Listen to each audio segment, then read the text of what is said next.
Welcome back to the Deep Dive. We have a stack of research on the desk today that is, frankly, it's heavy. Yeah. And I don't just mean the physical weight of the book we're covering, though I have to say, if you dropped this thing on your foot, you'd be in the emergency room. It is a massive volume. It is a heavyweight in every sense of the word. We are looking at Conformed to His Image by Kenneth Boa.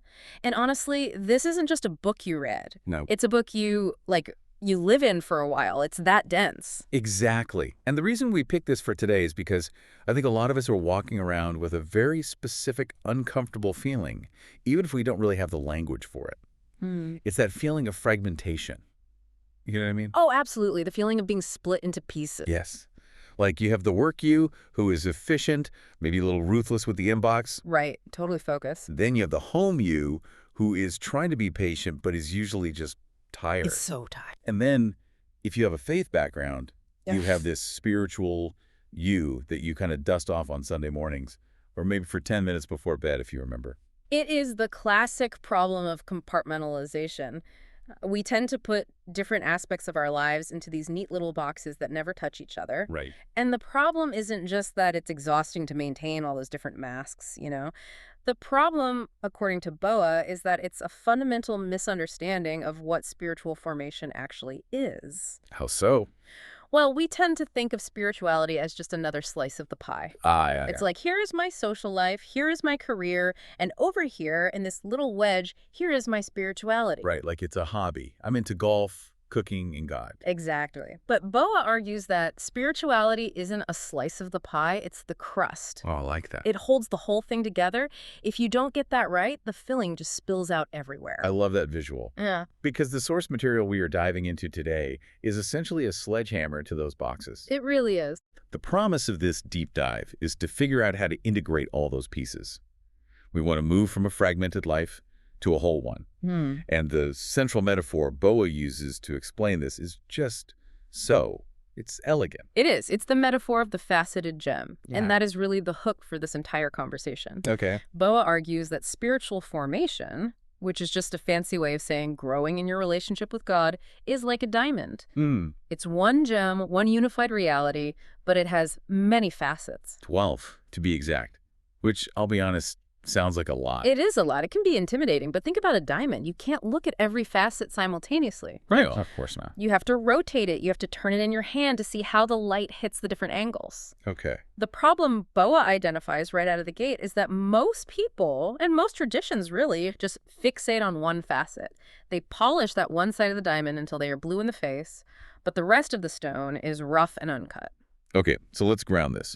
What does a one-facet person look like in the real world? Well, a classic example would be someone who is incredibly intellectual about their faith. Okay, I know this person. That's their facet. They study the Bible, they know the Greek and Hebrew, they can debate theology all day long, they love the ideas of God, but maybe they are completely disconnected emotionally, they have no relational facet, they have no heart connection, they're basically a brain on a stick. I think I've met that person. Or, maybe I've been that person at times. We all have tendencies, for sure. Or take the opposite. You have someone who is all about service and activism, the doing facet. Right, the person who is always busy at church. Always busy. They are feeding the poor, they're running the committees, they're on every team, but they are burnt out. Totally. They're running on fumes because they have no inner life. They have no disciplined facet of rest and prayer, so they're just empty. So the result is a lopsided life. It's not whole. A lopsided life and a compartmentalized spirituality. The whole goal of today's discussion is to rotate that gem. We're going to look at the whole picture. And we've grouped these 12 facets into a few key sections to try and make it manageable. We have, but the mission is specific. We want to answer the question you brought up. How does this apply to the messiness of actual daily life? Right. Because if this all stays in the clouds, if it's just a cool theory, it's useless to me. I want to know how this changes my Tuesday morning commute, or my Friday evening stress levels, or how I handle a difficult boss. The real stuff. That is the goal. We are looking for biblical spirituality, which the source defines not as a list of rules or techniques, but as a Christ-centered orientation to life. An orientation. Yeah, a new direction, a Okay. lifelong response to God's grace. It's moving from technique-driven spirituality to a holistic relationship. Okay, let's unpack this. We are starting with the foundation, Identity and perspective. This covers what Boa calls relational spirituality and paradigm spirituality. And this is the bedrock. I really can't overstate this. If you don't get this part right, everything else we talk about, discipline, evangelism, work, it just becomes behavior modification. It's just another thing to do. Exactly. It becomes a grind. So let's start with relational spirituality. The source calls this the inside-out approach. What does that mean? Well, think about how most people try to change their lives. New Year's resolutions are the classic example, right? Yep. We say, I'm going to go to the gym more, or I'm going to stop yelling at my kids, or I'm going to be more patient. We look at the behavior we don't like and we try to just strangle it. Exactly. We start with the outside. We try to muscle our behavior into a new shape using sheer willpower. Which lasts about 3 weeks. If you're lucky. Boa says that's backwards. Spiritual formation is fundamentally relational. It's about who you love, not just what you do. If you don't change the heart, the loves, the desires, the behavior will eventually snap back to its old ways. And he breaks this down into 3 loves. Loving God, loving others, and this is the one that's tricky. Loving ourselves. Yes. Now, I have to pause there. Loving ourselves, that sets off alarm bells for some people, especially in a religious context, right? It really does. Isn't self-love usually seen as the enemy? Yeah. We're taught humility. We're taught to deny ourselves. Isn't loving yourself just modern pop psychology kind of infiltrating the faith? It is a very common misconception and a really dangerous one, actually. Okay. Boa is very, very careful here to make a distinction. He distinguishes between narcissism, which is self-obsession, pride, and selfishness, and loving yourself correctly or biblically. Okay, so what is the difference? How do I love myself without just becoming a narcissist? It all comes down to the source of your value. Where are you getting your sense of worth? Right. Narcissism says, I love myself because I am the best. I am smarter, richer, or better looking than you. It's comparative. And it's fragile. It's incredibly fragile because there is always someone smarter or richer or with a better job. Right. That's a ladder you have to keep climbing, and you're always looking over your shoulder. Precisely. But biblical self-love says, I accept myself because God created me and redeemed me. Think about it this way. If you truly believe that you are a created being made by God, then hating yourself is actually criticizing God's work. Wow. Okay, that's a heavy thought. If I look in the mirror and say I hate this, I'm basically critiquing the artist. You are. You are essentially saying, God, you made a mistake with this one, or your taste is questionable. Loving yourself correctly means anchoring your identity in the fact that you are a child of God. So it's not about your performance. Not at all. It's not about boosting your ego based on worldly metrics like, I have the most followers, or I got the big promotion. It's about accepting your value because of who you belong to. That's a huge shift. I mean, it's moving from I am what I do to I am who I am in Christ. Yes. But let's get practical. Yeah. Because that sounds great in a podcast. But on a Tuesday afternoon when I've just completely screwed up a major presentation and my boss is looking at me with that disappointed face. Oh, we all know that look. I don't feel like a child of God in that moment. I feel like a failure. How do we apply this in the heat of the moment? That is the perfect question. And this is where we can use what I like to call the mirror check. The mirror check. I like that. Walk me through how I use that on a really bad day. Okay, let's use your exact example. You messed up the presentation. You feel that pit in your stomach. You feel small. You feel embarrassed. The typical response is self-loathing. You start the spiral. I'm an idiot. I'm incompetent. I'm going to get fired. I'm worthless. I have definitely been there. The spiral is fast and it is steep. It is. The application of relational spirituality is to stop in that moment, just hit the pause button and ask yourself one question. Where am I deriving my value right now? And the honest answer in that moment would be, I'm deriving my value from my boss's approval or my competence. Right. And because you didn't get it, your value tanked. It plummeted to 0. Yeah.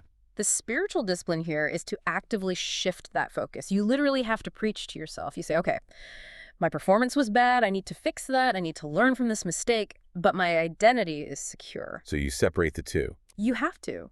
You tell yourself, I am loved not because I'm competent, but because I'm a child of God. My worth is not up for grabs today. It separates the who from the do. Yeah. Your doing was flawed, but your who is secure. It changes everything. It actually allows you to look at your mistake objectively without being crushed by it. How so? Well, if your identity is safe, you can admit you messed up. You can say, wow, I really dropped the ball there. What can I learn? If your very identity is on the line, you have to get defensive or depressed. There's no room for growth. So loving yourself correctly actually makes you better at your job because you aren't wasting all that energy on shame and defensiveness. Exactly. It makes you resilient. It allows you to fail forward. Okay, so that's the relational side. Yes. It's a huge foundation. Now let's pivot to the second part of this foundation, paradigm spirituality. This one sounds a bit more philosophical. It is, but don't let the word paradigm scare you. A paradigm is just the lens through which you see the world. It's the glasses you wear every day. And Boa argues that we are all caught in this constant tug of war between two competing value systems, the temporal and the eternal. The temporal versus the eternal. The temporal paradigm says that what matters is right here, right now. This life is all there is, or at least it's the most important part. So get all you can get? Right. And so the highest values are what Boa calls the 4 Ps: power, pleasure, popularity, and prestige. Which is basically every advertisement we have ever seen. It's the message of our entire culture. It is the water we swim in. The culture screams at us all day, every day. If you don't have these things, you are losing. You are wasting your life. And the eternal paradigm, what does that look like? The eternal paradigm views life as a pilgrimage. It says, we are so generous here. This isn't our final home. We are just passing through a very, very short rental period. Like a tourist. Exactly. And if you have that mindset, the values flip completely upside down. In the eternal economy, what matters is service, integrity, character, relationships, and knowing God. The source material uses some pretty strong language about the temporal view. It doesn't just say it's short-sighted, it calls it a delusion. Because it is, Boa argues that temporal values ultimately lead to emptiness. He quotes all these famous people at the end of their lives who had everything: power, pleasure, popularity, and they all said, it was meaningless. Is that all there is? Exactly. He asks, why do we act as if life is eternal when we know it's brief? He quotes Psalm 39.4, where the psalmist asks God to make me know my end and what is the measure of my days. That sounds a little morbid, doesn't it? Hey God, remind me that I'm going to die. It can be, if you stop there. But the point isn't to be morbid, it's to find clarity. Awareness of mortality is a clarifying agent. How so? If you knew you had 1 month to live, would you care about that petty argument you had on social media? Not even a little bit. It would seem so stupid. Would you care about buying the slightly nicer car to impress the neighbor you don't even like? No, absolutely not. See, that is the power of the eternal paradigm. It filters out the noise. It shows you what's real and what's just fluff. So how do we apply this? Because I still have to pay my mortgage. I still have to go to work in the temporal world. I can't just check out and meditate on eternity all day long. Of course not. The application comes down to decision-making. Boa suggests a paradigm shift in practice. Before you make a decision, whether it's financial, career-related, or relational, you ask yourself a simple question. What's the question? Does this invest in the eternal or just the temporal? Okay, can you give me a concrete example, something tricky? Sure. Let's say you are offered a promotion. It comes with a significant raise and a better title. Those are temporal rewards. Power, prestige, they are not bad things. Right. But the job requires you to work 80 hours a week and travel constantly. You will essentially disappear from your family's life and your community. A very common dilemma. The temporal paradigm screams, take it. You'd be crazy not to. Think of the money, the status. Exactly. That's the default setting. But the eternal paradigm makes you pause and ask, what is the cost to the things that last forever? Relationships are eternal. The souls of your children are eternal. Your own character and integrity are eternal, the title. That will be on a resume in a drawer someday. So the application isn't necessarily don't take the job, but more like count the cost in the right currency. Precisely. Maybe you do take the job, but you set incredibly strict boundaries because you know why you were there. Or maybe you turn it down because you realize the temporal gain isn't worth the eternal loss. It's about recalibrating your priorities. Yes. It helps you allocate your emotional energy. When you are stressed about a dent in your car, that's a temporal stress. It's annoying, but it's temporary. When you are worried about a broken relationship, that's an eternal concern. It helps you focus on what really matters. That is helpful. It's like putting on a pair of glasses that shows you what's actually real. Okay, so we have our identity and our perspective. That's the foundation. Now we need to talk about how we actually change. This is what we're calling the engine. This is where we get into disciplined spirituality and exchanged life spirituality. And I'll warn you, these two can feel like they contradict each other, but they actually fit together perfectly. Let's start with disciplined spirituality. I feel like the word discipline makes people cringe. It just sounds like punishment. It sounds like boot camp. It often does. We have a negative association with it. But Boa makes a critical distinction here that I think changes the whole game. He distinguishes between effort and training. Effort versus training. What's the difference? They sound similar. They do, but they're worlds apart. Let's use the athlete metaphor. It's classic for a reason. Okay. If I told you, go run a marathon right now, and you haven't run in 5 years, what would happen? I would die. Or I would get about 2 blocks, collapse on the sidewalks, and need an Uber to take me home. Right. And it wouldn't matter how hard you tried. You could grit your teeth, you could scream, you could use maximum willpower, maximum effort, and you would still fail. Why? Because I'm not in shape. I haven't trained for it. Exactly. But if you trained for 6 months, you could run that marathon. It would still be hard, but it would be possible. Okay, I see where this is going. Boa says many of us approach spirituality with effort, but without training. We wait until a crisis hits, a spiritual marathon, and then we try really, really hard to be patient or faithful or peaceful, and we fail. And then we feel guilty. We think, I'm just not a spiritual person, or I don't have enough faith. Correct. But the problem isn't your heart, it's your lack of training. Spiritual disciplines, things like prayer, reading scripture, solitude, fasting, these are the gym for the soul. So they're not the point in themselves. No, they aren't the end goal. They are the exercises that give you the capacity to live the life you actually want to live. So routine beats willpower. Every single time. You train when the stakes are low so you can perform when the stakes are high. Let's get practical then. What's a specific training routine the source suggests? Because just telling me to pray more is too vague for me. I need something I can actually do. One very doable tactic is what he calls the 10-minute review. Yeah. The suggestion is to set aside just 10 minutes every evening. That's it? 10 minutes? Just 10 minutes. You don't need to go to a monastery. You find a quiet corner and you review the day in the presence of God. What am I looking for in that review? Is it like a highlight reel, or am I just listing my failures? It's more of an alignment check. You ask questions like, where did I see God today? Where did I partner with him? And also, where did I blow it? Was I anxious? Was I unkind? Okay. You aren't doing this to beat yourself up. You're doing it to gather data and realign for tomorrow. It's a daily recalibration. If you see a pattern like, wow, I'm always angry and stressed after checking my email first thing in the morning, well, now you have information. You can change the routine. That seems really manageable and powerful. Another one he mentions, which I find fascinating for our noisy world, is the practice of a verbal fast. A verbal fast, like you just don't talk. Yes, or not for a set period, maybe for an hour. Or a less extreme version is choosing to listen more and speak less in a specific meeting or conversation. Oh, that's a tough one. Especially in a work setting where you feel like you have to prove yourself and look smart. It is so hard. But it's training in self-control. It breaks the addiction to having the last word or needing to be heard.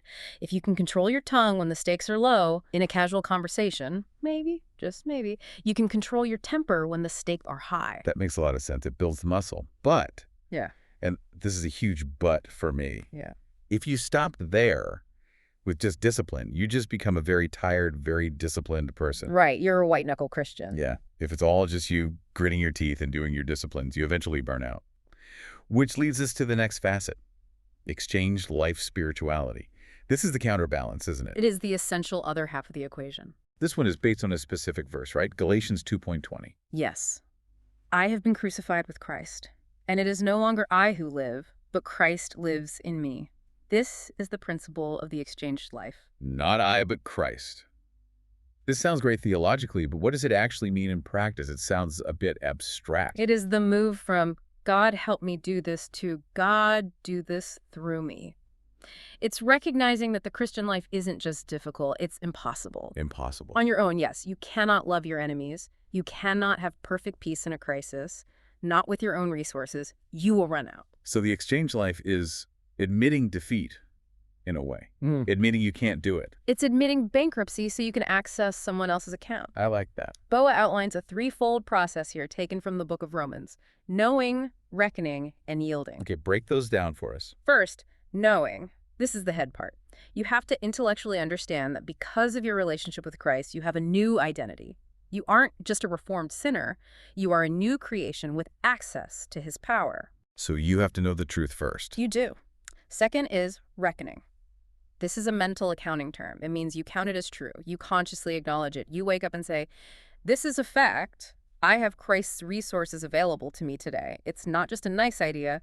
It's a reality I'm accounting for. And the third, that's the action part. Yielding. This is the action step. This is what I call the swap. The swap. Okay, give me the application. How do I yield when I'm stuck in traffic or when my kids are screaming? Okay, let's take the screaming kids example. You are exhausted. They are screaming. Your instinct, your flesh, as the Bible calls it, wants to scream back. 100%. That is you handling the situation with your own depleted resources. The application of the exchanged life is to catch that reaction and in that split second say, Lord, I do not have the patience for this right now. I am tapped out. But you do. I am yielding my right to be angry, and I am asking you to live your patience through me right now. That is a very, very different internal dialogue than just, don't be angry, don't be angry, don't be angry. Right. Don't be angry is disciplined spirituality on its own, which is just willpower, and it usually fails eventually. Yeah. Christ, be patient through me is exchanged life spirituality. It's a relief. It takes the weight off your shoulders. It's a transfer of the burden. Yes. You aren't trying to manufacture patience. You are opening a channel for his patience to flow through you. I like the phrasing of the swap. I can't handle this, so I'm swapping my inability for your ability. Precisely. And this applies to heavy burdens too, not just temptations. It works with grief. I can't handle this grief. Christ, you handle it in me. It works with anxiety. I can't carry this worry. You carry it through me. Okay, this is really practical. Moving on, we've got our foundation, we've got our engine. Now we need to talk about the daily grind. Section 3. This covers holistic spirituality and process spirituality. This is where the rubber really meets the road for me. This is where we dismantle that sacred-secular divide we talked about. Yes. Holistic spirituality. The source identifies this as a major problem, that we treat Sunday morning as sacred and Monday morning emails as secular. It is the compartmentalization we mentioned at the start. Boa argues that this leads to hypocrisy, even if we don't mean for it to. If God is Lord of all, then he is Lord of your emails, your laundry, and your budget, just as much as your prayer time. The everything matters philosophy. Exactly. Every action, no matter how mundane, is an opportunity for worship. The book gives a specific example about household chores, right?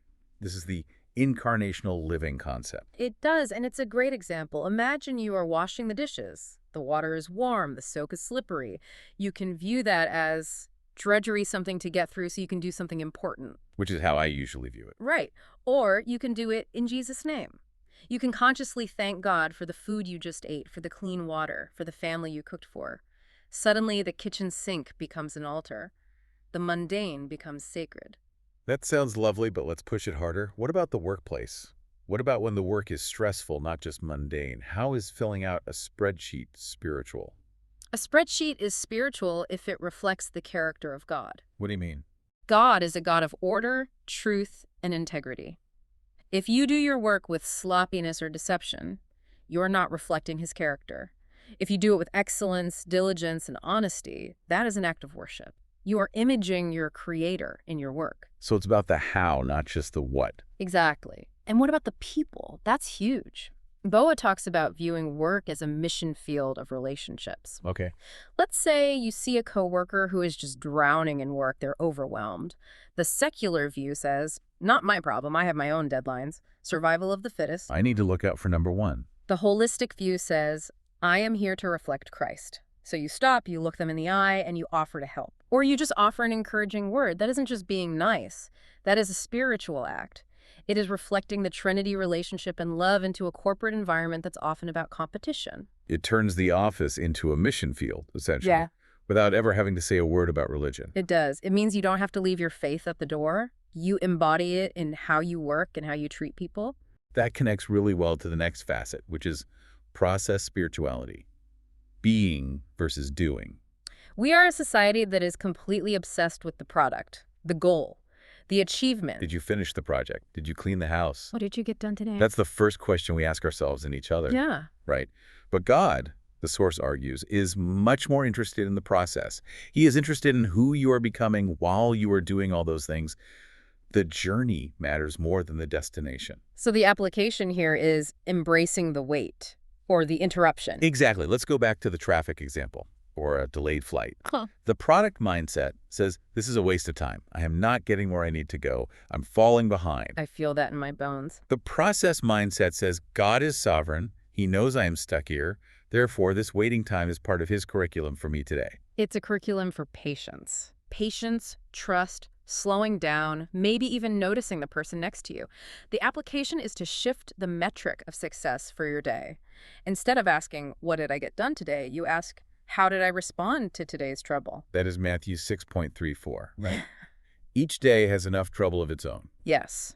If you handle a setback with grace and trust, that is a successful day in the kingdom of God, even if your to-do list is completely untouched. Wow. You achieved God's goal for you that day, even if you missed your own. That is incredibly freeing. It stops you from feeling like a failure just because life threw you a curveball. It realigns your definition of success with God's. He is building a person, not a resume. Okay, so we've dealt with ourselves, our work, and our perspective. Now we need to look outward.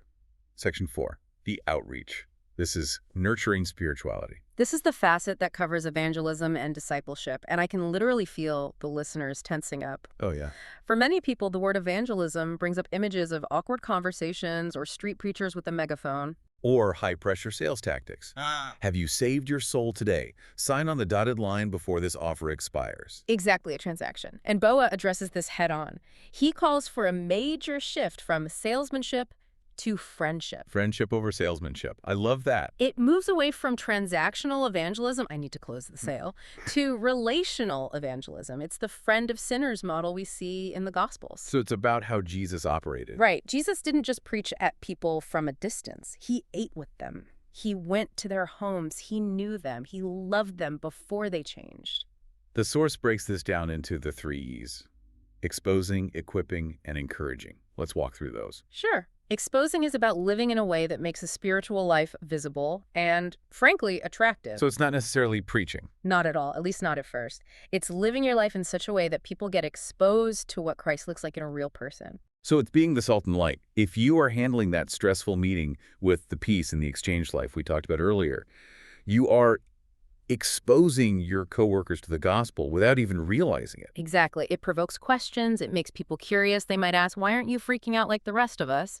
Then comes equipping. The second E. This is when they are ready. They ask a question, and you provide the tools or the truth. You explain why you have hope. You share your story. Encouraging. This is the long-term relational support. It's walking with them. It's not just dumping a bunch of truth on them and then leaving. It's offering support, listening, being a true friend, no matter what they decide. So the practical tip here is pretty simple. Don't view evangelism as a lecture you have to give. View it as an integration of friendship. The application question to ask yourself is, how can I seek the highest good of this person today? Not how can I convert them today? Right. The motive is different. If you seek their highest good, sometimes that means listening to their problems. Sometimes it means buying them lunch. Sometimes it means sharing a verse from the Bible. But the motive is always love, not closing a deal. That feels so much more authentic. And honestly, it takes all the pressure off. It does. I don't have to save them.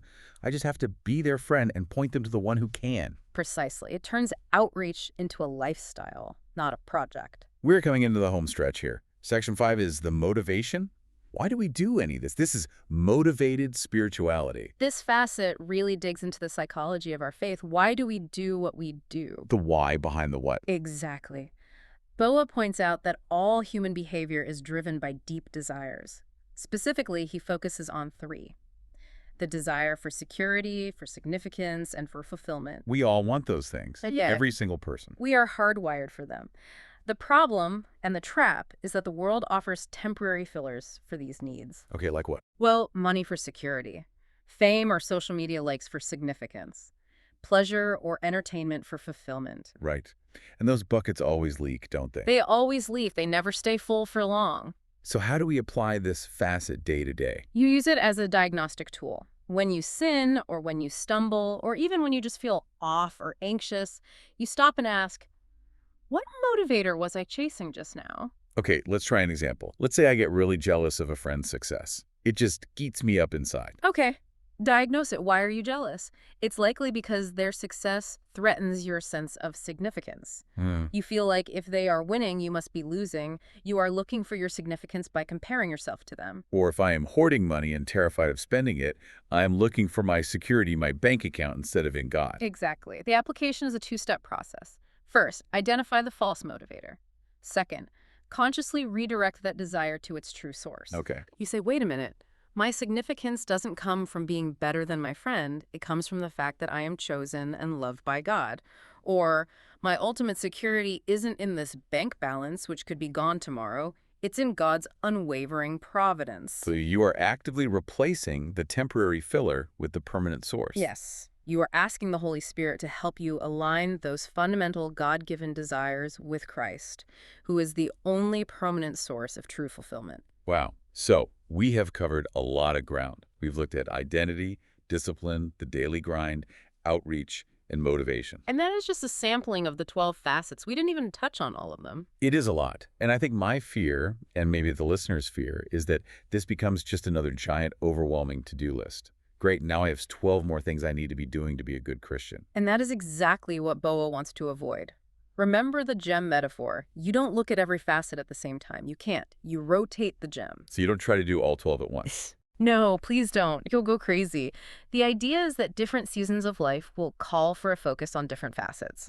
If you are in a major crisis, you might need to lean into what he calls warfare spirituality.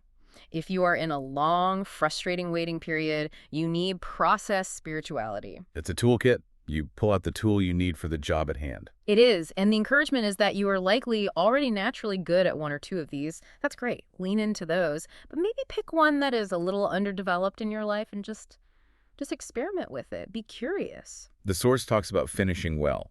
That's the end goal of all this, right? That is the ultimate goal. Not just knowledge, not just being smart about the Bible or being really disciplined, but intimacy and endurance. We want to be people who, at the end of our lives, look more like Jesus than we did at the start. So here is the challenge for you, the listener. We've thrown a lot of concepts at you today, but we want you to leave with just one thing to do. Pick one ordinary task tomorrow. Just one.